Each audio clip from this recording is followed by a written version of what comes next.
Curso Básico de Espiritismo, aula número 4, Lei de Adoração. Nós vamos fazer hoje um resumo da Lei de Adoração para as nossas reflexões. O objetivo da aula é analisar o sentimento de adoração inato no ser humano. Inato quer dizer o quê? Que já vem com o ser humano. É próprio do ser humano, faz parte da essência do ser humano. Finalidade da adoração. Kardec, no Livro dos Espíritos, na questão 649, pergunta: em que consiste a adoração? Ou seja, o que é a adoração? Os Espíritos responderam: é a elevação do pensamento a Deus. Pela adoração, o homem aproxima de Deus a sua alma. Então, a adoração é justamente essa aproximação da criatura em relação ao Criador. Uma aproximação íntima, elevando o pensamento. E aqui eu já chamo a atenção para a palavra pensamento, a elevação do pensamento. Porque o pensamento vai nos conduzir até Deus no momento da adoração. Kardec continua perguntando na questão 650. A adoração é o resultado de um sentimento inato ou é produto de um ensinamento? Ele quer saber se é um aprendizado ou se já é o resultado de algo inerente ao ser humano. E os Espíritos respondem: é o sentimento inato, como o de Deus. A consciência de sua fraqueza leva o homem a se curvar diante do Criador. Então, os Espíritos, ao responderem, já ampliam um pouco a resposta, colocando que o sentimento da adoração é inato, como o conceito de Deus. Então já nos traz como revisão a certeza de que o conceito de Deus está na essência humana também, está dentro da própria criatura. O Criador presente na criação. Na questão 651, ele pergunta se houve povos desprovidos de todo sentimento de adoração. Ou seja, houve algum povo que não tinha o sentimento da adoração? E os Espíritos respondem assim: não, porque jamais houve povos ateus. Todos compreendem que há, acima deles, uma causa suprema. Aqui a gente vai fazer a seguinte reflexão: que não existe ateus. E podemos até pensar o seguinte: e aquelas pessoas que dizem não acreditar em Deus? Onde ficam? Dentro desse conceito, não existe povos ateus. Então nós vamos perceber que quem se diz ateu não acredita no Deus que lhe foi apresentado. Talvez tivesse sido apresentado de uma outra maneira. Deus, essa pessoa que se diz ateu, tivesse modificado a sua certeza, a sua convicção, porque ao longo do tempo nós temos várias experiências, inclusive por conta de vivências anteriores, em existências anteriores. E a maneira como Deus nos é apresentado vai ficando acumulado, vai ficando impregnado na nossa essência, mesmo que a gente não tenha consciência disso. Então a maneira como Deus é apresentado muitas vezes não é aquele Deus que corresponde à essência daquela pessoa. Mas talvez, se tivesse tido uma outra análise, aquela pessoa que se diz ateu pode mudar de opinião, pode mudar de ideia, de convicção, que vai então compreender Deus. Eu estou falando compreender Deus porque a doutrina espírita nos traz essa necessidade de compreender dentro do que nos é possível, porque não temos todo o aparelhamento para uma compreensão absoluta de Deus. Até porque Deus é o Criador. Nós somos as criaturas. Então a criatura jamais chegará até o Criador de maneira absoluta. Apenas chegaremos de maneira relativa. Qual é a finalidade da adoração? Na questão 652 é bom que a gente anote, porque todas essas perguntas estão lá no Livro dos Espíritos. Pode-se considerar a adoração como tendo sua fonte na lei natural? Está justamente dentro das leis. E aí os Espíritos respondem: ela faz parte da lei natural, porque é o resultado de um sentimento inato no homem. Por isso, a encontramos entre os povos, embora sob formas diferentes. Isso é muito interessante, porque todos os povos, em todas as épocas, experimentaram a adoração. A maneira que foi experimentada, a maneira de adorar é que é diferente de acordo com a cultura, de acordo com o tempo, com a época. Mas todos experimentaram, porque faz parte do próprio processo da evolução da criatura humana. Essa experiência com o divino está dentro da criatura humana. É algo pessoal, é algo individual. Dando continuidade, nós vamos ver aqui nos slides o seguinte: deuses vingativos, depois eu coloco deuses guerreiros, deuses que necessitavam de agrados, animais ferozes, fenômenos da natureza. Eu estou querendo colocar aqui ideias de deuses. Mas como isso pode proceder?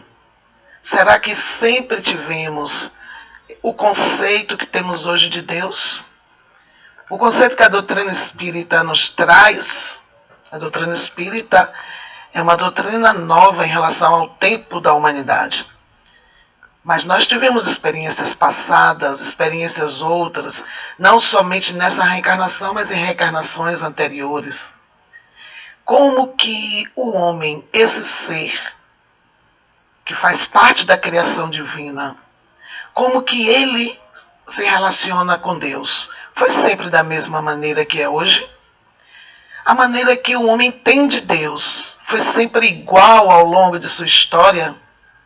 Então aqui eu trago deuses vingativos. A ideia de que Deus vai vingar-se da criação. A ideia de que Deus vai castigar. Deuses guerreiros. Nós vimos ao longo da história da humanidade a um momento em que se mata em nome de Deus. E ainda há os que façam isso em 2020. Deuses que necessitavam de agrados, de barganhas, de trocas. A relação do homem com Deus era a base de uma troca. Era a base de uma barganha. Será que já fizemos isso nessa reencarnação? Será que alguma vez, ao nos relacionar com Deus, nas nossas orações, nas nossas necessidades, fizemos algum tipo de troca, pedindo algo e dizendo que iríamos devolver em forma de um benefício, de ida a algum templo, ou de alguma mortificação mesmo física, ou que iríamos fazer alguma doação? Animais ferozes. Quantas vezes o homem, nós, quando estivemos naquele estado que chamamos hoje de primitivo, mas era um estado natural, iniciando toda a caminhada evolutiva. Lá, naquele momento, naquele contexto, não conseguíamos conter aqueles animais que nos eram maiores, ferozes, e atribuíamos a esses animais a divindade, por medo e por não saber explicar, por não compreender ainda tudo, como vimos depois ao longo do tempo a compreender. E como fenômenos da natureza, esses fenômenos mais significativos, como vendavais, furacões, tempestades fortes, relâmpagos, os nossos índios, que nomeavam os relâmpagos as chuvas fortes, torrenciais. Então, tudo isso ficava relacionado à divindade, ao divino, aquilo que não podia ser explicado dentro do contexto humano. Nesse momento, era levado para o lado do divino, porque não tinha uma explicação, porque não era um momento ainda de receber todas as informações. Então, quando eu trago aqui deuses vingativos, guerreiros, deuses como animais ferozes, fenômenos da natureza, é para que a gente perceba que o homem, ao longo da sua trajetória, ele vai se relacionando com Deus de maneiras diversas. E que nós mesmos, hoje, em 2020, podemos nos identificar com algum momento desse na nossa vida pessoal. Será que já enfrentamos Deus com o ar de vingança, achando que Deus estava querendo se vingar em algum momento da nossa vida pessoal? Que Deus estava querendo nos castigar por algo que nós não fizemos direito? Será que aquela história de, olhe menino, Deus castiga, ouvimos isso algum dia? Ou já falamos isso para alguma criança ou para alguém? Será que já fizemos barganha, como eu já falei antes, troca? Será que já tivemos que pagar promessas porque tivemos uma graça alcançada e ficamos com medo de, se não pagar a promessa, as coisas não vão sair muito bem? Então, isso tudo é para que a gente possa refletir como nós nos relacionamos com Deus. E aqui eu trago o seguinte: o processo de adoração acompanha a evolução da criatura humana. Uma vez que, como o homem evolui intelectualmente, moralmente, aperfeiçoa também sua concepção de Deus e a sua forma de adorá-lo. Então, sem julgamentos para o que eu disse antes, mas é para apenas uma reflexão. A maneira que eu adorei, a maneira que eu adorava é a mesma que eu adoro agora? A maneira que eu concebia Deus é a mesma maneira que eu concebo Deus hoje, depois de toda essa trajetória, depois de todas essas informações, inclusive as informações da doutrina espírita, que Deus é a inteligência suprema, é a causa primeira de todas as coisas, criador e mantenedor da vida. É assim que eu vejo Deus, como criador e mantenedor da vida, como bondade suprema, misericórdia suprema, a causa primeira de todas as coisas. Ou eu ainda tenho a necessidade de ver Deus como um senhor, um velhinho, bonzinho, mas também aquele velhinho que está com o cajado na mão, apontando os meus erros. São reflexões que precisamos fazer para também desmistificar e para nos levar a outros raciocínios, outras lógicas e compreender que é um processo natural. Assim como é o processo natural, como está aqui no gráfico do slide, toda essa evolução da criatura humana. Então, a maneira como eu adoro também tem a ver com esse processo evolutivo. A maneira como eu me relaciono com Deus tem a ver também com esse processo evolutivo. Nós ainda vamos ter aula de evolução e a gente vai falar muito sobre isso. Adoração exterior. Está lá no Livro dos Espíritos o seguinte, na questão 653. A adoração necessita de manifestações exteriores, ou seja, precisa de objetos, precisa de práticas externas para se adorar? Os Espíritos respondem o seguinte: a verdadeira adoração é a do sentimento. Em todas as vossas ações, pensai sempre que existe uma lei causal. Então, vamos analisar a primeira parte. A verdadeira adoração é a do sentimento. E o sentimento está dentro da pessoa. Então tem que ser algo autêntico, algo natural, algo que está dentro da pessoa. É o sentimento que importa. Não satisfeito, Kardec continua a perguntar sobre a adoração exterior. Aí ele, na 653, continua no item A. Mas a adoração exterior é útil? Embora a resposta anterior já tenha dado a ideia de que a verdadeira adoração é a do sentimento. E os espíritos respondem o seguinte: sim, se não for um vão simulacro. É sempre útil dar um bom exemplo. Mas os que fazem só por afetação e amor próprio, e cuja conduta desmente a sua aparente piedade, dão um exemplo antes mal do que bom, e fazem mais mal do que supõem. Então, é útil a adoração exterior? Os espíritos respondem sim, objetivamente sim, se não for simulação, se não for para se exibir, se não for exibicionismo. Se há necessidade ainda da adoração exterior, que se faça, mas que se compreenda que precisamos repensar, refletir, mas que não se deixe de fazer porque alguém diz que é errado ou alguém diz que é certo e fazemos porque achamos que é certo e pronto. Porque a doutrina espírita nos traz justamente a fé raciocinada, não a fé cega, a fé pela fé, mas uma fé que passe pelo crivo da razão, uma fé que possa ser refletida, que possa ser pensada, para que não seja apenas da boca para fora, para que não seja apenas uma repetição de atitudes, de palavras, mas que seja algo de fato sentido. Então a adoração exterior será útil se não for uma simulação, se não for para mostrar para o público, se for uma necessidade individual, se aquilo ajuda a interiorização, se ajuda o indivíduo a se conectar com Deus, que assim seja. Deus tem preferência pelos que o adoram desta ou daquela maneira? É a pergunta 654. Será que Deus tem preferência pelos seus filhos? E aqui eu já estou dizendo, se eu estou dizendo que Deus tem preferência pelos seus filhos, eu já estou dizendo e considerando Deus Pai. Nós vamos falar sobre isso daqui a pouco. A resposta dos espíritos à pergunta 654 foi: a utilidade está nos que o adoram com sentimento. Novamente aí o sentimento.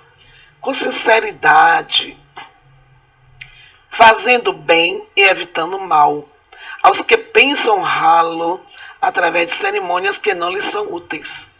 Então, mais uma vez, os espíritos chamando a atenção que o que vale é o sentimento, a sinceridade, a boa vontade. Deus não tem preferência pelos que o adoram de uma maneira ou de outra maneira. Deus não tem preferência pelos os que estão no Oriente ou no Ocidente do planeta Terra. Vamos considerar apenas o planeta Terra, porque é o mundo que nós conhecemos e é o mundo que nós habitamos.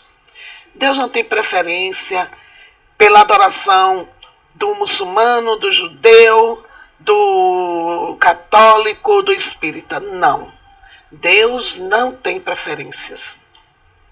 A utilidade está na adoração com sentimento. Que essa adoração seja verdadeira, como nós já dissemos, seja sincera. E os sacrifícios?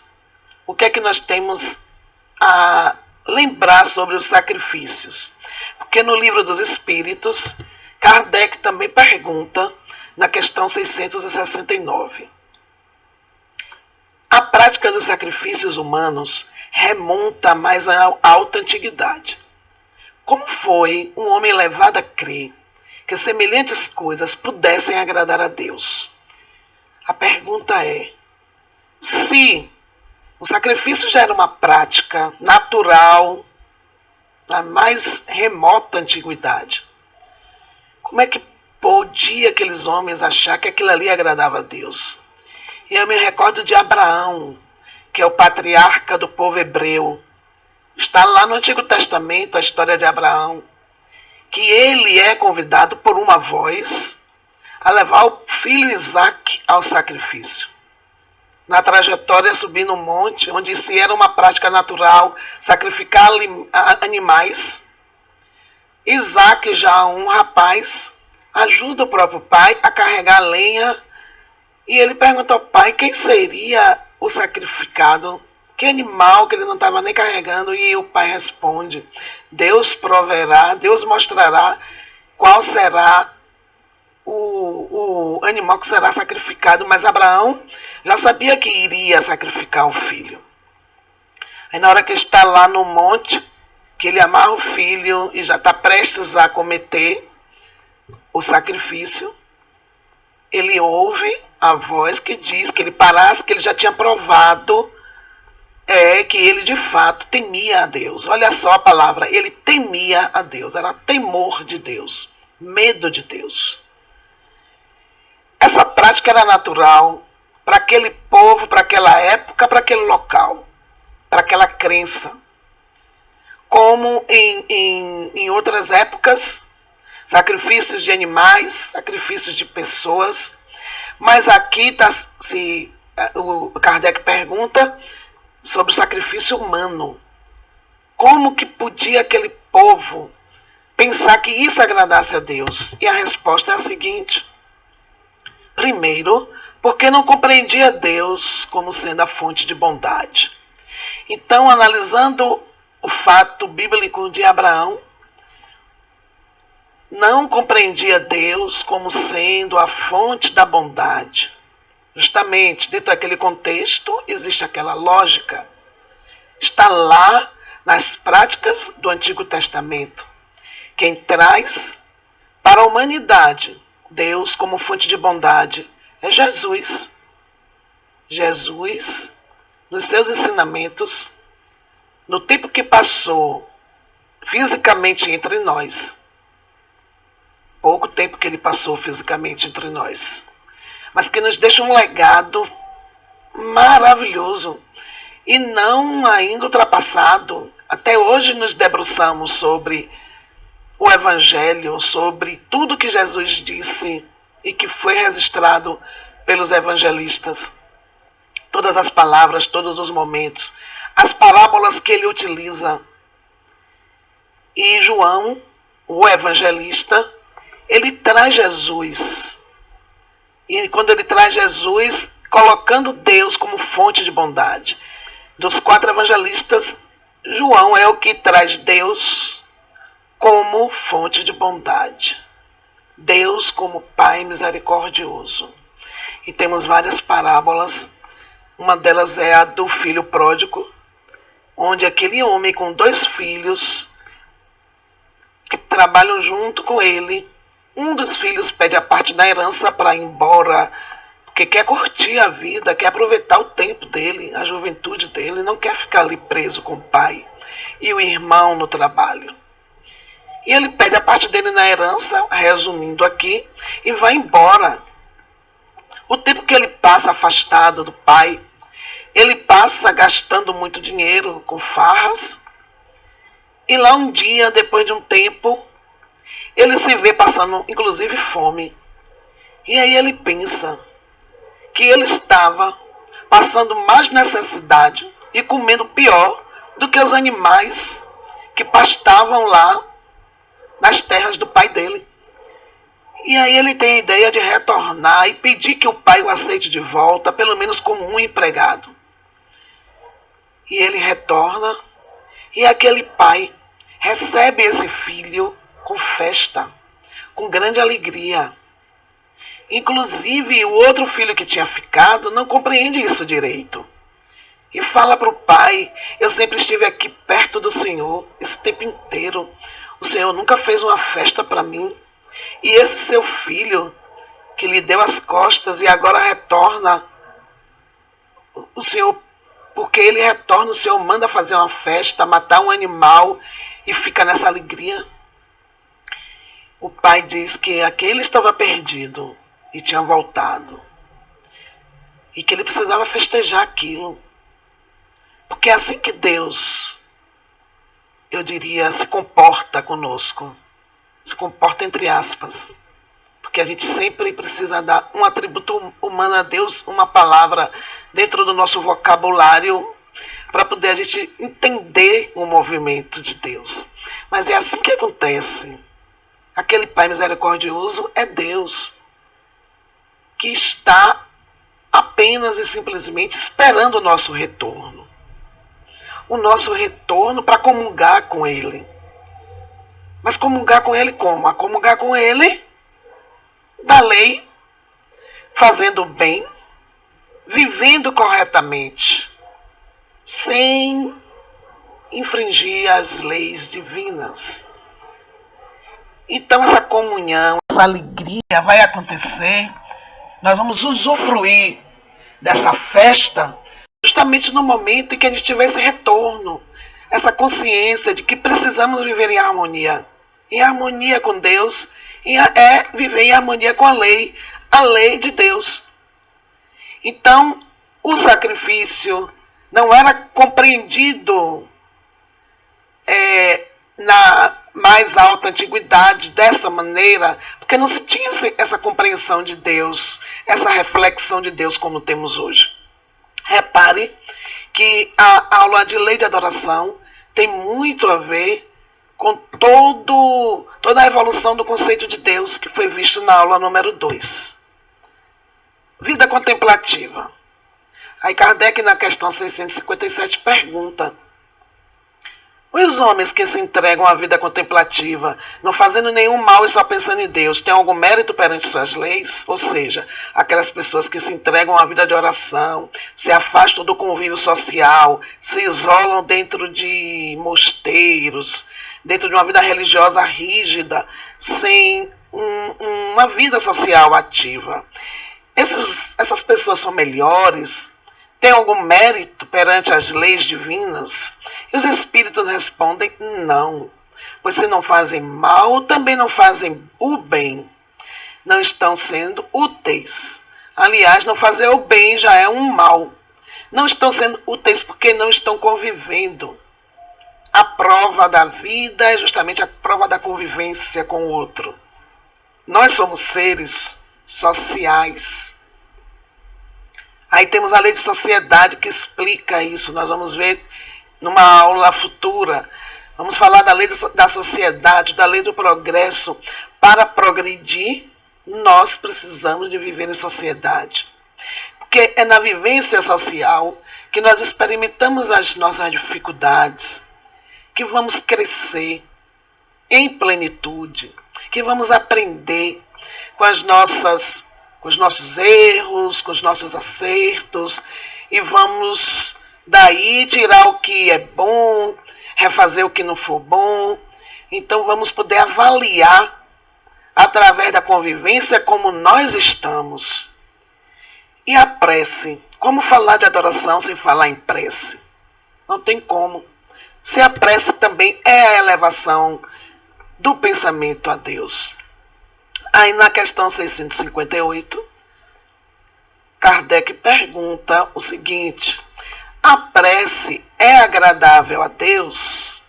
E os espíritos respondem que a prece é sempre agradável a Deus, quando proferida com sentimento, porque a intenção é tudo. Mais uma vez, chamando a atenção para a palavra sentimento. É o sentimento que vai dar o tom da prece, que vai dar o tamanho, a importância, o valor da prece.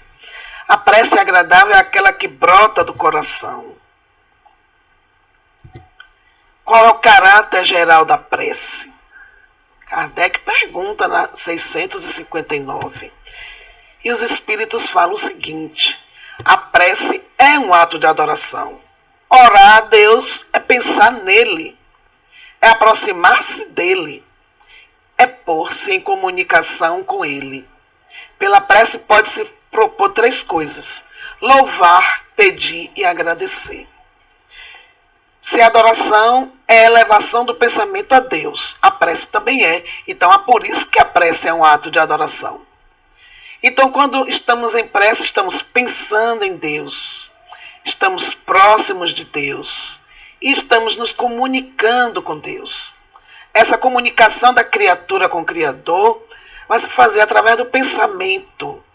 Obviamente que vamos usar palavras, mas podem também ser palavras faladas alto ou palavras silenciadas no coração.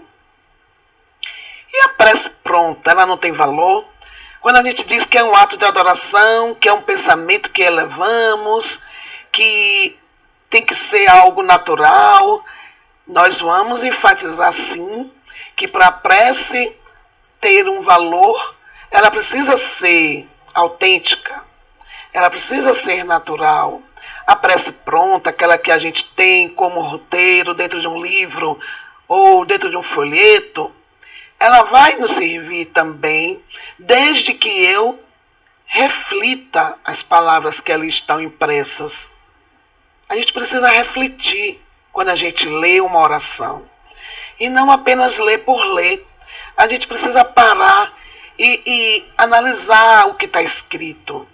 O próprio Pai Nosso foi ensinado por Jesus para servir como referência, para servir como padrão. E na oração do Pai Nosso nós temos aqui o louvar, o pedir e o agradecer. É uma oração completa. Mas até quando estamos fazendo a oração do Pai Nosso, precisamos refletir e entender o que estamos dizendo, para que não saia apenas da boca para fora, de uma maneira mecânica. Então precisa ter o sentimento. O sentimento é tudo.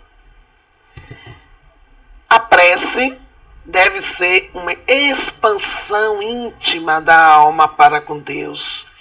Um colóquio solitário, uma meditação sempre útil, muitas vezes fecunda. É, por excelência, o refúgio dos aflitos e dos corações magoados. Vamos analisar aqui o seguinte: uma expansão íntima da alma com Deus. Olha que coisa linda. Então a gente consegue uma intimidade com Deus. Através da prece, nós temos essa possibilidade de um contato íntimo com Deus. O colóquio solitário, porque é nosso. Deus escuta o nosso pensamento. Quando tem uma parte lá no Evangelho que Jesus disse: quando quiseres orar, fecha a porta do teu quarto e entra em oração. Mas não é chegar, simplesmente fechar a porta do quarto da casa. Esse fechar a porta do quarto é se concentre, se interiorize, entre em conexão com o divino que há dentro de nós. Porque nós somos criaturas divinas. Nós somos criaturas de Deus, então nós temos a essência divina. O divino está em nós. Então temos que nos concentrar, nos interiorizar, esse colóquio solitário, essa interiorização, esse entrar dentro do próprio quarto, é justamente esse convite a ficar conosco mesmo, em conexão com Deus. Essa meditação é sempre útil, lógico, porque vai ser fecunda, vai nos trazer alegria, alívio para as preocupações, alívio para as dores, alívio nos momentos de solidão, nos momentos de pavor. Então a prece é uma sustentação que temos. Mecanismo da prece, aqui a gente vai explicar, tentar explicar. Se precisar, a gente responde perguntas depois sobre isso. Como é que acontece a prece dentro desse processo de transmissão do pensamento? Então, aqui na imagem, a gente vê o cérebro, está em destaque, e umas ondinhas mostrando ondas emanando para fora dessa cabeça. O Espiritismo torna compreensível a ação da prece, explicando o modo de transmissão do pensamento. Então, compreendendo como é que o pensamento é transmitido, a gente vai compreender, fazendo analogia, como é que a prece alcança os espíritos superiores e chega até Deus. Vamos lá. Todos nós estamos mergulhados no fluido universal, que ocupa o espaço, todos os seres encarnados e desencarnados, tal qual nos achamos neste mundo dentro da atmosfera. A atmosfera, a camada gasosa que envolve o planeta Terra. E somos envolvidos pela atmosfera. Aqui está comparando que esse fluido universal, o fluido universal ocupa o espaço. Ocupa o espaço e ocupa também o espaço de todos os seres que estão encarnados no planeta, vou me referir somente ao planeta Terra, e os desencarnados também. Então, da mesma maneira que a atmosfera ocupa o espaço, esse fluido cósmico universal também ocupa o espaço. Ah, mas a gente não vê. Sim, a gente não vê, mas a gente sente. A gente pode sentir. Então, olhe bem. Esse fluido recebe da vontade uma impulsão. Aqui eu destaco a palavra vontade, porque a vontade é do Espírito, que somos nós. É uma potencialidade do Espírito. Então, esse fluido, isso no mecanismo da prece, gente, recebe essa vontade de orar. Aí vem, junto com a vontade, eu já coloco outra palavra, a fé. A vontade vai dar uma impulsão. E aí ele é o veículo do pensamento, como o ar é veículo do som, com a diferença de que as vibrações do ar são circunscritas, ao passo que as do fluido universal se estendem ao infinito. O ar é veículo do som, por isso que todos me escutam. Mesmo sendo gravado, todos me escutam. Mas só que tem um limite para me escutar. Eu agora estou aqui falando, o som da minha voz não alcança uma distância muito grande. Mesmo estando de microfone, vai ter um limite para isso. Mas a vibração, porque a vibração do ar é circunscrita, quer dizer, é limitada. Porque é o veículo do som, mas é limitado. Mas o pensamento não. Esse fluido cósmico universal, como permeia todo mundo, dos encarnados e desencarnados, tem condições, não tem limite. Se estende para o infinito. Então daí vai ser recolhida essa prece e levada através desse fluido para bem longe, para outras instâncias. Espíritos são orientados para vir recolher as nossas preces, os nossos pedidos. Então, existem equipes espirituais trabalhando no planeta para recolher tudo isso e levar até Deus.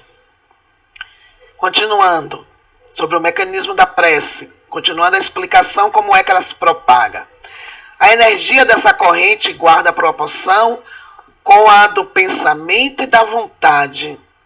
Então, quanto maior a vontade, quanto mais conectado, mais interiorizado, mais forte será essa energia de transmissão da prece.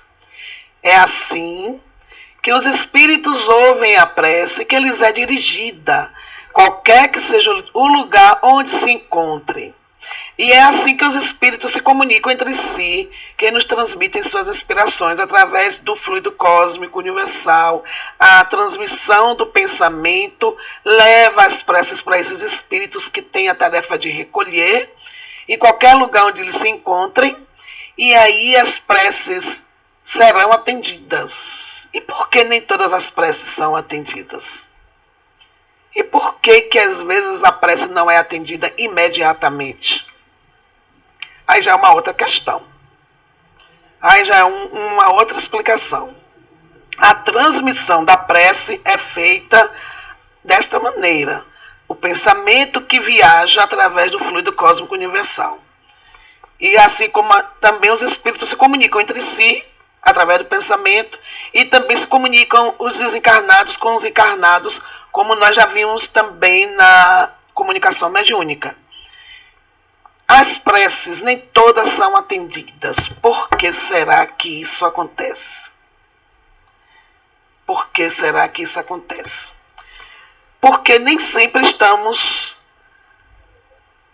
diríamos assim, prontos ou merecedores daquele atendimento.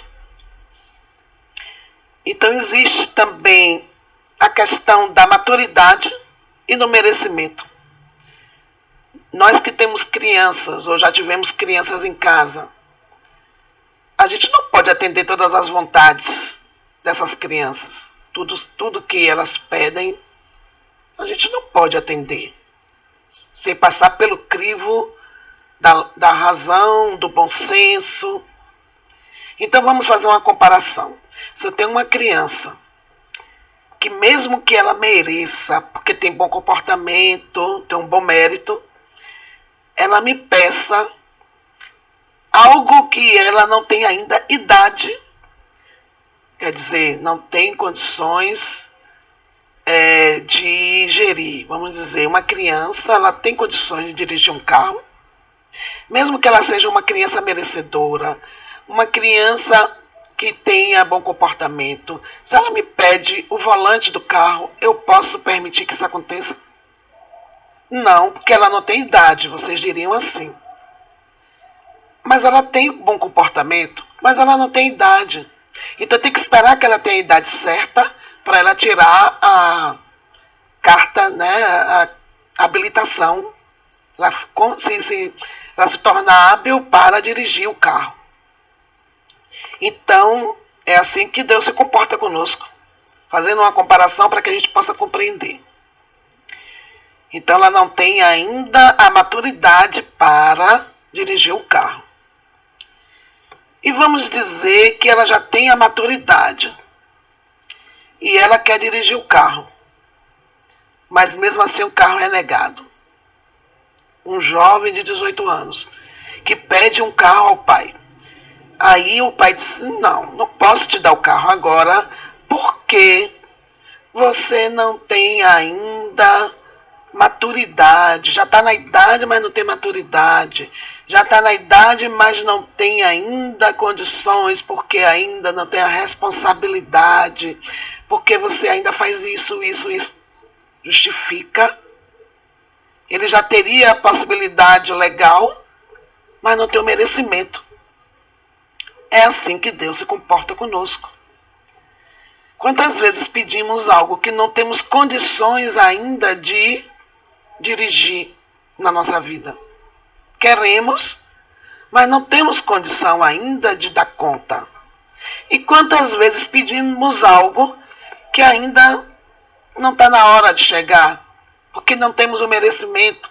Ainda nos falta um amadurecimento moral, ainda nos falta um amadurecimento espiritual, ainda precisamos de um tempo de crescimento. Só que a gente não entende. Aí às vezes a gente fica reclamando, achando que Deus esqueceu daquele meu pedido que era tão justo, tão bom. Mas Deus não esquece nada disso. Mas as coisas acontecem na hora que precisam acontecer. Então existe a maturidade, existe o merecimento. E as duas coisas andam juntas. Então precisamos compreender para a gente não ficar reclamando sem necessidade. A oração. Mateus capítulo 6. Jesus diz o seguinte: e quando orardes, não façais como os fingidos, os quais gostam de orar em pé nas sinagogas e nas esquinas das ruas, para que os homens os vejam. Olha aí o orgulho. Em verdade vos digo que já receberam a sua recompensa, justificando o que está escrito lá no livro dos Espíritos, o que os Espíritos trouxeram. A oração tem que ser feita com sentimento, com humildade, com simplicidade. A prostração tem que ser interna.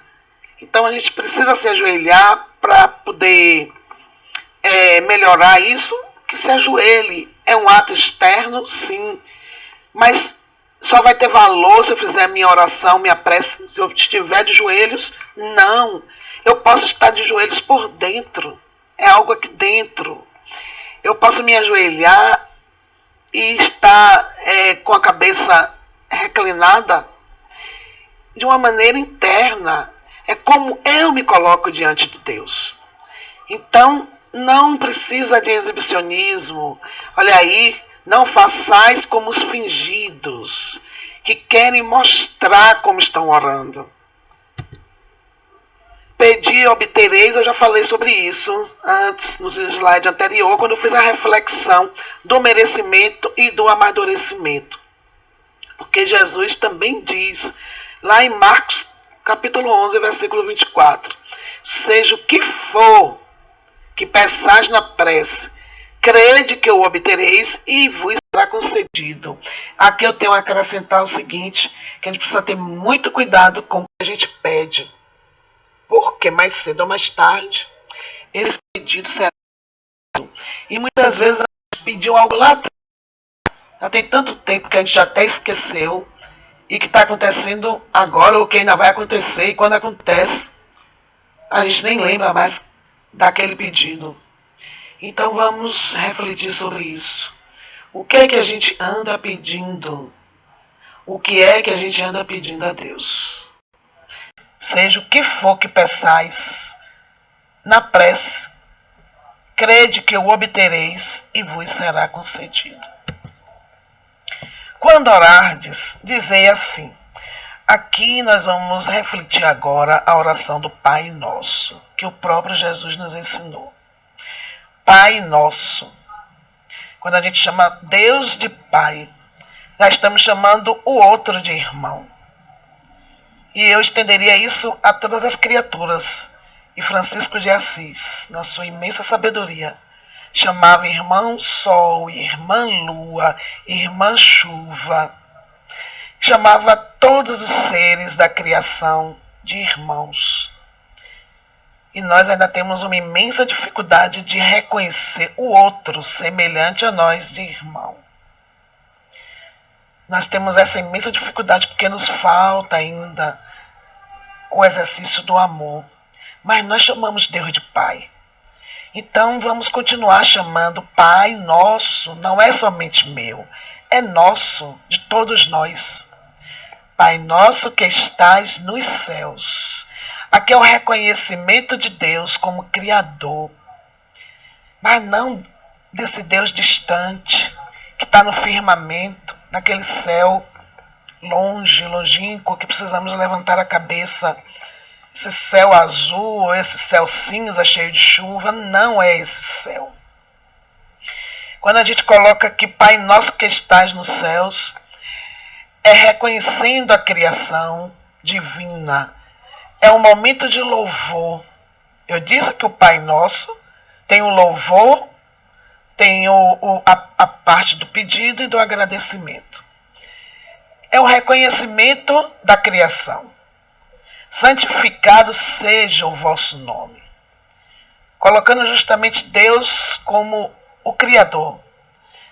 É colocando Deus como a fonte primeira de tudo, como a criação. Tudo vem de Deus, a causa primeira de todas as coisas. Quando dizemos que venha a nós o vosso reino, como que o reino pode vir até nós? Quando todos nós tivermos de acordo com a lei divina. É justamente pedindo que nos seja estabelecido o reino. Mas para que o reino seja estabelecido, precisamos exercitar a lei do trabalho. Para que através do trabalho a gente consiga progredir e estabelecer esse reino entre nós. Que venha a nós, quer dizer, a todos nós criaturas, o reino de Deus, o reino de justiça, de amor e de caridade. O reino de Deus que é justamente estarmos de acordo com a lei divina, que seja feita a vossa vontade, assim na terra como no céu, que seja feita a vontade de Deus em todo o universo, ou seja, que seja estabelecida para sempre a lei e que a gente consiga compreender a lei e que a gente consiga cumprir a lei, ou seja, que a gente não mais infringe essa lei, que seja feita a vontade de Deus e não a nossa. Por quê? A nossa vontade é uma vontade limitada, é uma vontade egoísta, é uma vontade ainda cheia de orgulho, onde eu só penso em mim, nos meus amigos, nos meus familiares, nos meus vizinhos. Eu ainda não penso na humanidade. Eu ainda não penso nos meus inimigos. E eu também preciso incluí-los, porque todos somos irmãos. Porque quando eu comecei a oração, eu disse, Pai Nosso. Ele não distingue pai de quem, não. É pai de todos nós. E aí depois nós pedimos, né? O pão nosso de cada dia nos dai hoje. Que pão é esse? O pão material, porque ainda estamos vivenciando, encarnados, uma vida material. Precisamos suprir essas necessidades, mas a gente vai ampliar mais esse pão para o pão espiritual. Porque somos seres espirituais, vivenciando um momento material, através de uma existência. Mas esse pão espiritual alimenta o espírito, que somos seres espirituais. Que esse pão não nos falte, nem o material, nem o espiritual. Perdoai-nos as nossas ofensas, assim como nós perdoamos a quem nos tem ofendido. Aí nesse momento pedimos perdão das nossas ofensas, das nossas infrações, dos nossos equívocos, das nossas imperfeições. Só que as imperfeições morais são para ser trabalhadas, modificadas. As imperfeições são para ser melhoradas. Precisamos pedir perdão e perdoar. Não podemos desatrelar. E na frase ela vem uma frase completa. Perdoai as nossas ofensas do mesmo modo, da mesma maneira, do mesmo jeito que eu perdoo a quem me ofende. E será que estamos fazendo isso? Ou será que estamos pedindo perdão e não conseguimos ainda ser tolerantes com o erro alheio? E não conseguimos ainda compreender o momento do outro? Então é para refletir. Foi como eu disse, apesar de o Pai Nosso ser uma prece pronta, ela é uma prece completa. E cada vez que a gente fala, a gente precisa pensar no que está falando. Quando eu peço perdão das ofensas, eu me comprometo a também perdoar o outro. E perdoar o outro não é aquela velha história, eu perdoo, mas não esqueço. Não. É perdoar e reconciliar. E Jesus disse numa das passagens, reconcilia-te com teu inimigo enquanto estás com ele a caminho. Enquanto estás com ele na caminhada, enquanto dá tempo. Para que esse inimigo não se torne depois um obsessor. A gente precisa compreender que a vida não termina, a vida continua. Uma existência é um ato. A vida é formada de várias existências. Então precisamos ver como estamos vivenciando esta existência. Estamos perdoando os nossos devedores ou estamos criando novas dívidas para o futuro? E não nos deixeis cair em novas tentações. Eu que coloquei a palavra novas. Não nos deixeis cair em tentação. Quer dizer, não nos deixeis cair em novas tentações, para que a gente não aumente as nossas dívidas futuras. Mas livrai-nos do mal, de todo o mal. Mas para que a gente peça, para que sejamos livres de todo o mal, precisamos ter consciência que também fomos causadores de mal para muitos de nossos irmãos que estão hoje caminhando conosco. Então precisamos justamente ter essa consciência de que somos seres espirituais, que já tivemos outras existências, que essa não é a primeira e não será a última, teremos tantas quantas forem necessárias, para que a gente justamente compreenda que a lei de Deus precisa ser cumprida. E aí sim nós teremos a felicidade completa. E aí sim nós transformaremos o nosso mundo no mundo melhor. E traremos, não é? E traremos para nós o reino de Deus. Quando vem a nós o vosso reino, em que momento que esse reino vem? Na hora que eu dou conta da minha responsabilidade, da minha tarefa, do que eu tenho que fazer, a partir da minha melhora, eu vou melhorar o mundo, eu vou melhorar tudo, eu vou melhorar a minha relação com o outro. E eu vou cumprir a lei. A lei, a justiça divina vai se estabelecer.